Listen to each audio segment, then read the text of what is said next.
नमस्कार, बहुत बहुत स्वागत है आप सभी लोगों का गुरुजी आश्रम आईएएस में। आज हम लोग बात करेंगे कि यूपीएससी की तैयारी करने के लिए स्मार्ट स्ट्रेटजी क्या होनी चाहिए। स्मार्ट तरीके से स्टडी करने का क्या प्लान होना चाहिए। देखिए, क्या है कि यूपीएससी की तैयारी लाखों विद्यार्थी करते हैं, लेकिन इस परीक्षा में सफलता वही प्राप्त करता है जिसने अपनी तैयारी सही तरीके से, स्मार्ट तरीके से की हो। क्योंकि यह एक ऐसा एग्जाम है कि इस एग्जाम की तैयारी करने वाला कोई भी विद्यार्थी हो, मेहनत सभी लोग करते हैं। ऐसा नहीं कि मेहनत कोई नहीं करता। ये इतना बड़ा एग्जाम है कि मेहनत इसके लिए सभी लोग करते हैं, लेकिन सभी सफल नहीं हो पाते। तो सफल होने के लिए जो बेसिकली स्ट्रेटजी होनी चाहिए, जो लोग सही और सटीक स्ट्रेटजी इस्तेमाल करते हैं, वही इस एग्जाम में सफल होते हैं। तो एक छोटी सी कोशिश है आप लोगों के लिए कि इस एग्जाम में अगर सफल होना है तो आपको कौन कौन सी स्ट्रेटजी बेसिकली अपनानी चाहिए। तो सिंपल सी बात है कि जैसा कि मैंने बताया ना कि स्मार्ट स्टडी आपको करनी पड़ेगी इस एग्जाम में। अगर आपको सफलता पानी है तो आपको स्मार्ट स्टडी, इस स्मार्ट स्टडी के लिए आपको क्या करना होगा, बेसिकली कुछ एक पॉइंट्स पे हम लोग बात करेंगे, बहुत ज्यादा नहीं। आपको एक स्ट्रेटजी बनानी होगी, आपको एक योजना बनानी पड़ेगी, और ये जो योजना बनाएंगे आप, वह योजना आपकी स्थिर होनी चाहिए। स्थिर योजना बनानी होगी आपको, एक ऐसी स्ट्रेटजी बनानी होगी जो कि आप उसको फॉलो कर सके। स्थिर योजना का मतलब यही है। योजना का मतलब ये नहीं कि आपने पूरे दिन का टाइम टेबल बना दिया कि 18 घंटे पढ़ने हैं, 20 घंटे पढ़ने हैं, 15 घंटे पढ़ने हैं, 10 घंटे पढ़ने हैं, और वो फॉलो नहीं हो पा रहा है। ऐसी योजना नहीं होनी चाहिए। योजना ऐसी होनी चाहिए कि आप जो बनाए अपना प्लान या अपना टाइम टेबल, आप उस अनुसार मेहनत कर सकें, आप उतने घंटे सही तरीके से यहां पे पढ़ सकें। यानी कि जो भी आप योजना बनाए, इस योजना के प्रति आप समर्पित हो। यानी आपने अगर मान लीजिए बेसिकली 8 घंटे का टाइम टेबल बनाया पढ़ने का। देखिए, यूपीएससी के लिए बहुत ज्यादा पढ़ने की आवश्यकता नहीं है। बहुत ज्यादा पढ़ने मतलब बहुत ज्यादा घंटे एक दिन में। ऐसा नहीं कि कुछ लोग कहते हैं कि मैंने 18 घंटे पढ़ा, 20 घंटे पढ़ा। ऐसा नहीं होता। 18 घंटे 20 घंटे पढ़ने वाले का दिमाग फिर आगे काम नहीं करेगा, क्योंकि दिमाग को ऑब्जर्व भी करना चाहिए जो आप पढ़ रहे हैं। तो इस एग्जाम की तैयारी के लिए बहुत ज्यादा 8 घंटे मोर देन सफिशियंट है। तो अब ये जो है कि योजना जो आप बना रहे हैं, जो समर्पित हो, अगर आपने 8 घंटे का भी टाइम टेबल बनाया है अपने पढ़ने के लिए, तो इस 8 घंटे को पूरे डेडिकेशन के साथ पढ़ें। अब ऐसा भी नहीं है कि आप लगातार 8 घंटे पढ़ें, क्योंकि लगातार तो कोई काम कर ही नहीं पाएगा। कोई मशीन तो है नहीं कि बस चला दिया, चल रही घंटों घंटे। ये 8 घंटे आप अपने तरीके से इसका इस्तेमाल कर सकते हैं। मान लीजिए क्या होगा, आपने पढ़ा, शुरुआती 2 घंटे आपने पढ़ाई की, मन नहीं लग रहा, ठीक है, आप कुछ और काम कर लें जिसमें आपका मन लगता हो। ठीक है, 10 मिनट मूड फ्रेश कर ले, उसके लिए संगीत सुन ले, या जिसमें भी आपका मन लगता है वो कर ले। फिर जब आपको लगे तब आप आगे के समय को पढ़ें। फिर मान लीजिए आपने 1.5 घंटे पढ़े, फिर आपका मन नहीं लग रहा है, तो इस तरीके से आप पढ़ें। क्योंकि आप कंटिन्यू 8 घंटे बैठ करके नहीं पढ़ सकते, क्योंकि आप मशीन नहीं है। तो यही है कि स्थिर योजना बनाए कि प्लानिंग क्या करना है, किस तरीके से पढ़ना है। अब अगर इसी स्थिर योजना में बात करें तो कुछ चीजें कि अब आप विषय, योजना और समर्पित का मतलब है कि जो भी आप विषय पढ़ रहे हैं, उस विषय को पूरा फोकस होकर, पूरा समर्पित होकर तैयारी करें। अब ऐसा नहीं कि सारे विषय निकाल लें एक ही दिन, ऐसा भी नहीं हो सकता। विषय के चुनाव में आप चाहें तो 2 विषय निकाल लें एक साथ, वो आपके ऊपर है। आप चाहे तो एक विषय या तो 2 विषय, 2 से ज्यादा अभी करने की आवश्यकता नहीं है। अगर आपने इन दोनों विषयों को जब कंप्लीट कर लिया, फिर उसके बाद आप आगे के 2 और भी विषय चुन लें। इस तरीके से समर्पित होकर कि जितना पढ़ें, समर्पण का मतलब यही है कि आप जितना भी पढ़ें ध्यान पूर्वक पढ़ें। ध्यान पूर्वक कि जो आप पढ़ रहे हैं आपको समझ में आ रहा है। इस तरीके से, ऐसा नहीं कि किताब खोले पढ़ रहे हैं, घंटों घंटे बैठे हैं और दिमाग में कुछ जा ही नहीं रहा है। इस तरीके की तैयारी आपको नहीं करनी है। आपको वैसा पढ़ना है कि ध्यानपूर्वक। इसलिए मैंने कहा ना कि लगातार 8 घंटे नहीं, आपने घंटा भर पढ़ा, 1.5 घंटा पढ़ा, 2 घंटा पढ़ा, जितना समझ में आया, अब मन नहीं लग रहा है, अब बिल्कुल वो मत पढ़िए, उस समय ब्रेक ले लीजिए, फिर थोड़ी देर के बाद पढ़िए, आधे घंटे के बाद। तो इस तरीके से पूरे, क्योंकि आपके पास पूरे 24 घंटे हैं, 24 घंटे में 8 ही घंटे आपको पढ़ना है। अगर आप अपने 24 घंटे को इस तरीके से बांट लें, 8-8-8, 8-8 घंटे में, 8 घंटे आप पढ़िए, स्टडी करिए, 8 घंटे आप सोइए और 8 घंटे आपको जो करना है वो करिए। इसमें अगर और पढ़ने का समय निकाल सकते हैं, आपकी क्षमता है तो बिल्कुल पढ़िए। तो ये इस तरीके से आप बांट के ध्यान पूर्वक फोकस्ड होके, और फोकस आप कैसे होंगे, आपके ध्यान में कैसे जाएगा, तो जो भी आपने घंटे भर पढ़ा उनको आपको रिवीजन करना पड़ेगा, बार बार पढ़ना पड़ेगा। आप सोचेंगे कि एक बार पढ़ करके मैं तैयार हो जाऊं, तो एक बार पढ़ करके तो देखिए यहां कोई तैयार नहीं हो पाता, तो आपको वो चीजें बार बार पढ़नी पड़ेंगी, रिवीजन करना पड़ेगा। ठीक है, अब रिवीजन में भी इसमें कैसे है कि मान लीजिए आपने शुरुआत में यहां पे इन 2 विषयों को मान लीजिए कवर किया, ये 2 विषय जब आपके कंप्लीट हो गए तो फिर आप इन 2 विषयों को उठा लिए। तो जब आप अगले इन 2 विषयों को पढ़ रहे हैं, उसी दरमियान, क्योंकि आप जो शेड्यूल बनाएंगे एक टारगेट फिक्स होगा कि इतने दिन में आपको कंप्लीट करना है। मान ले लीजिए आपने यहाँ पे जो विषय उठाया, आपने इसका 1 मंथ का टारगेट फिक्स कर लिया, आपने 1 मंथ में इनको कंप्लीट कर लिया। उदाहरण के लिए अब आप उसमें जो भी समय लेते हैं, 15 दिन, 20 दिन, 25 दिन, 35 दिन, 40 दिन, वो आपके ऊपर है। उसके बाद जब आपने ये सेकेंड विषय उठाया, जब आप पढ़ रहे हैं, तो इस दरमियान जब आप इन विषयों को पढ़ रहे हैं, इसी दरमियान आपको इन विषयों के लिए 1 दिन का, शुरुआत में पहले सप्ताह में 1 दिन का समय रखें इन विषयों के रिवीजन के लिए। ऐसे ही इसको आप आगे बढ़ाते जाएं, ऐसे ही जो विषय आपके कंप्लीट होते जाएंगे, ऐसे ही हफ्ते पे, फिर 15 दिन पे, फिर 1 महीने पे उन पुराने विषयों का रिवीजन करना भी आवश्यक है। तभी आप जाकर के ये विषय आपके तैयार होंगे। तो सबसे इंपॉर्टेंट बात यही है कि जो भी आप तैयारी के लिए योजना बनाएं, वो स्थिर योजना हो, यानी आप ऐसी स्ट्रेटजी बनाएं जिसको आप फॉलो कर सकें। उसके बाद उसके प्रति आप बिल्कुल समर्पित रहें। ऐसा अगर आप करेंगे तो यहां पे फिर आप इस तरीके से ऐसा कर सकते हैं। उसके बाद आप यहां पे क्या करें, उसके बाद अगर हम बेसिकली बात करें स्मार्ट स्टडी के लिए, तो जो आपकी अध्ययन सामग्री है, जो आपका स्टडी मटेरियल है, अध्ययन सामग्री, ये आपकी अच्छे क्वालिटी की अध्ययन सामग्री होनी चाहिए। अच्छे क्वालिटी का मतलब है कि आप क्या पढ़ रहे हैं। तो मान लीजिए अगर आप एनसीईआरटी पढ़ रहे हैं, एनसीईआरटी बुक्स के साथ आप मान लीजिए कोई टेक्स्ट बुक फॉलो कर रहे हैं, ठीक है। आप इसके लिए क्या कर रहे हैं, मान लीजिए अगर आप न्यूज़पेपर पढ़ने के शौकीन है, आप समाचार पत्र पढ़ रहे हैं करंट अफेयर्स के लिए, मान लीजिए समाचार पत्र पढ़ रहे हैं, मैगजीन पढ़ रहे हैं, मतलब अगर आप तो समझ लीजिए या तो मासिक पत्रिका आप पढ़ रहे हैं, या मान लीजिए आपको न्यूज सुनने का शौक टीवी से है या रेडियो से है, आप इसको इस तरीके से अगर फॉलो कर रहे हैं, मतलब चुनिंदा सामग्री ही आपको पढ़नी है, बहुत ज्यादा नहीं कि जैसा कि आप देखेंगे कि बहुत सारे मटेरियल पढ़ने को है यहाँ पे, उतना आपको नहीं पढ़ना है। मैंने बताया ना कि एक ही बुक को बार बार पढ़ना है, तो आप उम्दा मटेरियल, चुने हुए मटेरियल ही पढ़िए जो आपको पढ़ने हैं।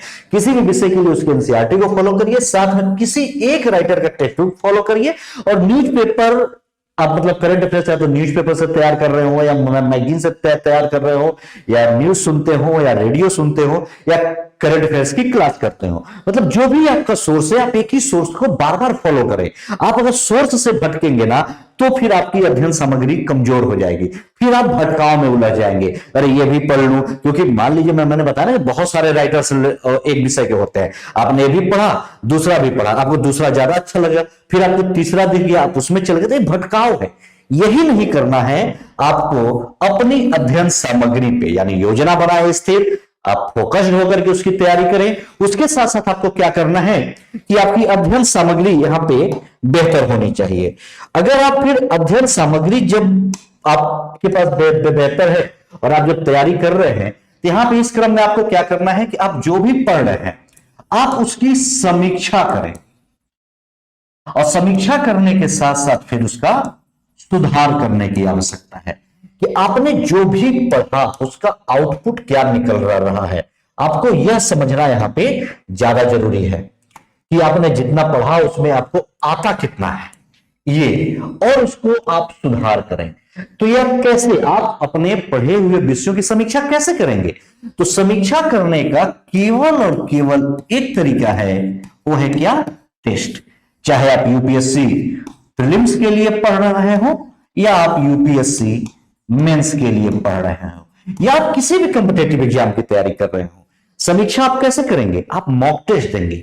जब तक आप टेस्ट नहीं देंगे आपको यह पता ही नहीं चलेगा कि आपकी कमियां क्या हैं, आप कौन से सेक्शन में ज्यादा मजबूत हैं और किस सेक्शन में आप कमजोर हैं। अगर आप टेस्ट देंगे तब आपको आपकी कमजोर कड़ी पता चलेगी।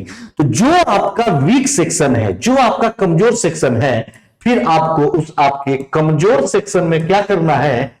सुधार करना है। ठीक है, देखिए स्मार्ट स्ट्रेटजी यही है और कुछ नया नहीं है। जो इसको भरपूर एक सही तरीके से फॉलो करता है ना, वो फिर इसमें आगे जरूर सक्सेस होता है।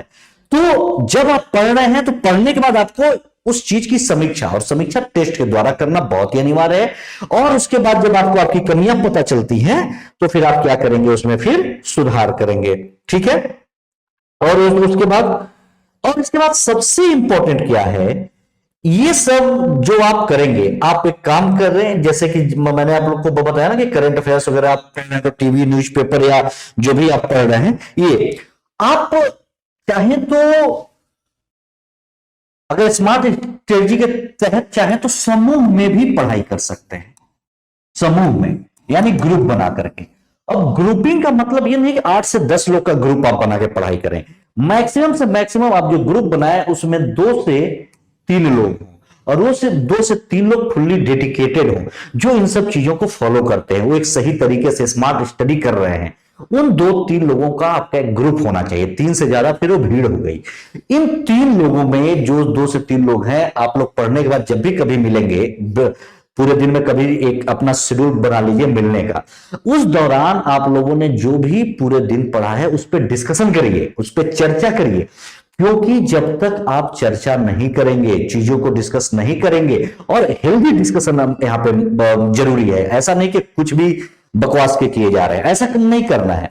आपको क्या करना है कि आप ग्रुप में जो भी टॉपिक है, आप कोई एक टॉपिक चुन लें, उस टॉपिक पर डिस्कशन करें। क्या होगा कि हर आदमी के देखे विचार अलग होते हैं, तो उन्होंने कुछ आपसे डिस्कस किया, आपके ग्रुप के सदस्य ने, तो आपको कुछ नए पॉइंट्स मिलेंगे, आप करेंगे, उनको मिलेंगे, इस तरीके से। लेकिन इस ग्रुपिंग की संख्या को मैक्सिमम 3 है, ठीक है ना? इससे आगे नहीं बढ़ाना है, नहीं तो फिर वो भीड़ हो जाएगी।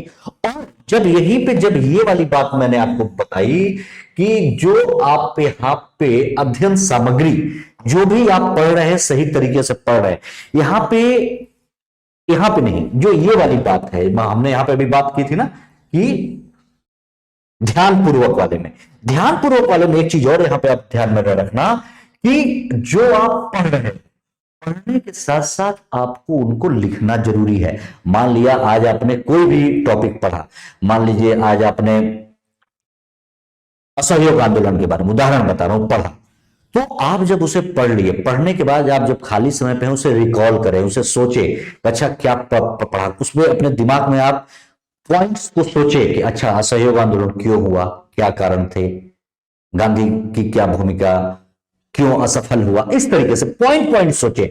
उस पॉइंट्स को फिर सोचने के बाद जब भी आपको समय मिले, उस पॉइंट्स को उसी दिन आपको समय निकालना है, अलग दिन नहीं, लिखे जरूर।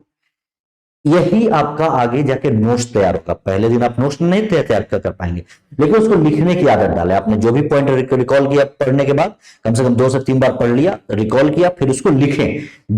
जितना ज्यादा आप लिखेंगे उतना ज्यादा वो आपके दिमाग में बैठेगा।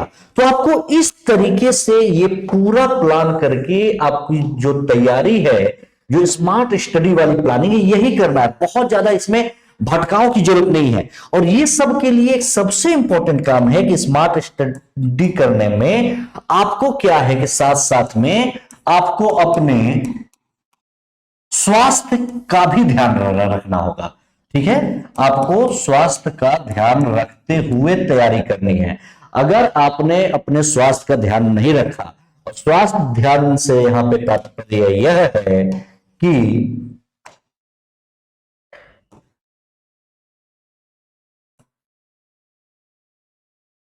मानसिक व शारीरिक,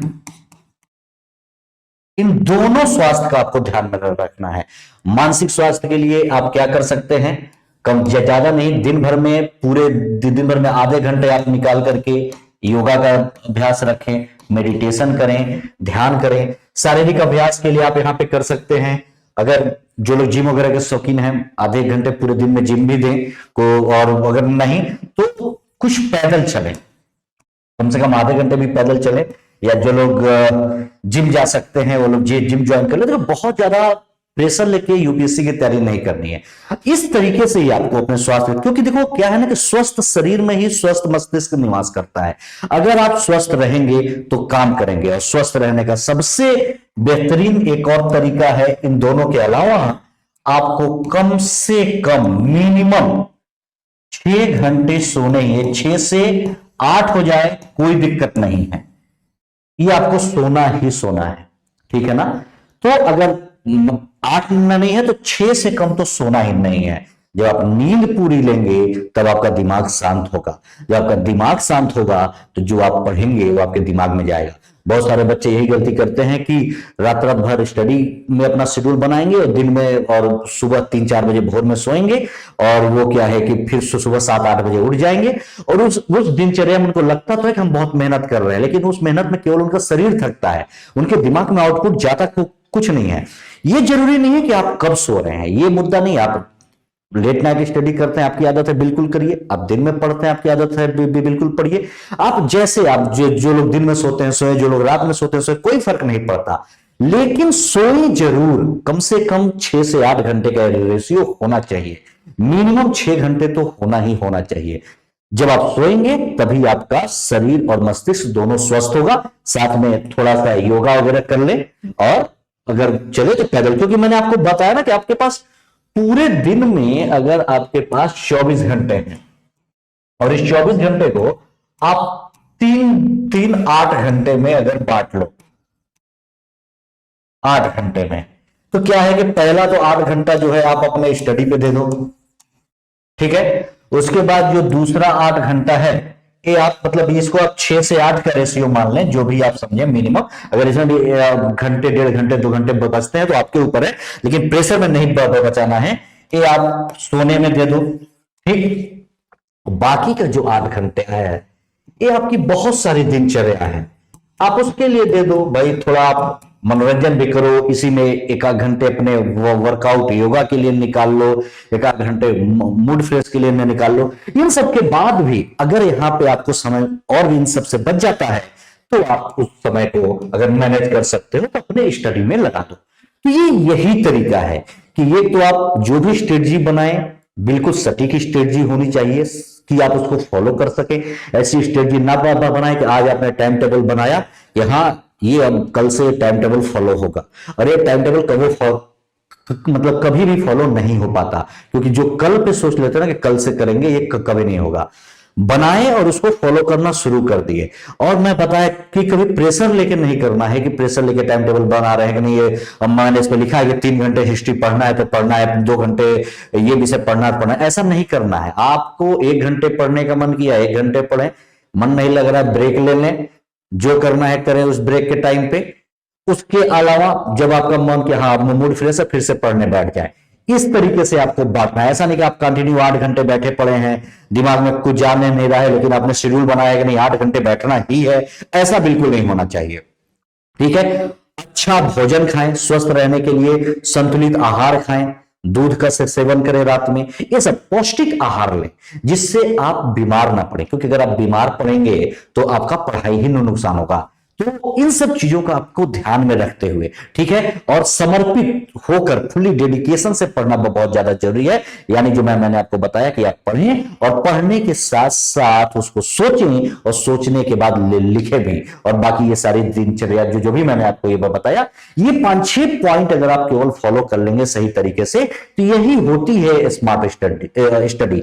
स्मार्ट स्टडी या स्मार्ट स्ट्रेटजी कोई नया नहीं है, आप उसको फॉलो कितना करते हैं ये है कि जो भी आपने रूटीन बनाया है, जो भी आपकी दिनचर्या है, जो भी आपने अपने लिए स्ट्रेटजी बनाई है, आप उस स्ट्रेटजी को फॉलो कितना करते हो, ये आपके लिए बहुत ज्यादा इंपॉर्टेंट है। आपने स्ट्रेटजी बना लिया, फॉलो ही नहीं कर रहे हो उस तरीके से, 8 घंटे बैठे हो या जो भी आपका रूटीन है, तो उसका आउटपुट फिर कुछ नहीं निकलेगा। देखो मेहनत वो भी कर रहे हैं, ऐसा ना नहीं है, पढ़ा भी मतलब जो स्टूडेंट ऐसा लंबा पढ़ते पढ़ भी रहे हैं, लेकिन जो सफल हो रहे हैं वो इस तरीके से होते हैं, वो अपने आप को फुली डेडिकेट होते हैं, उन्होंने जो समय जिसके लिए डिसाइड किया है वो उस समय पे वही काम करते हैं। और अगर मान लो किसी दिन कोई ओकेजनली आपने 8 घंटे का शेड्यूल बनाया है, उसमें 1 घंटे नहीं पढ़ पाए, 2 घंटे नहीं पढ़ पाए, बहुत सारे काम आ जाते हैं, बहुत सारी चीजें होती हैं, कभी कभी अगर मान लो व्यक्ति बीमार ही हो गया, तो परेशान नहीं होना है। वो जो आज का जो आपका घंटा बचा है, वो अगले 1-2 दिन में उसको कवर करने की कोशिश करनी है। इसीलिए मैंने बताया ना, 8-8 के 3 घंटे, अगर आपने 8 घंटे केवल स्टडी के लिए सेफ रखा है, उसके बाद 8 घंटे अगर आप सोने के लिए रखे हैं, तो फिर भी आपके पास 8 घंटा बचा है। इस 8 घंटे में आपको, आपके अगर आप कोचिंग करते हैं, कोचिंग करें, अपना मनोरंजन करें, या और भी जो आपके पीछे का बैकलॉग रह गया उसको पूरा करें, आंसर राइटिंग करें ये। और सबसे लास्ट में, जितना भी पढ़ रहे हैं टेस्ट जरूर दें, बिना टेस्ट के कुछ नहीं होने वाला, क्योंकि जब तक आप अपना मूल्यांकन नहीं करेंगे कि आपकी कमियां क्या हैं, आप उस कमियों को सुधार ही नहीं सकते। तो इसके लिए टेस्ट सबसे ज्यादा जरूरी है। तो बस यही कुछ चीजों को आप इसी तरीके से फॉलो करते रहें, और यही एक स्मार्ट स्टडी का तरीका है, यही एक स्मार्ट स्ट्रेटजी है। क्योंकि अगर आप निरंतर कंटिन्यूअस पढ़ रहे हैं और सही तरीके से पढ़ रहे हैं, आपने जो स्ट्रेटजी बनाई है उसको निरंतर फॉलो कर रहे हैं, तो फिर आपको सफल होने से कोई नहीं रोक सकता। धन्यवाद।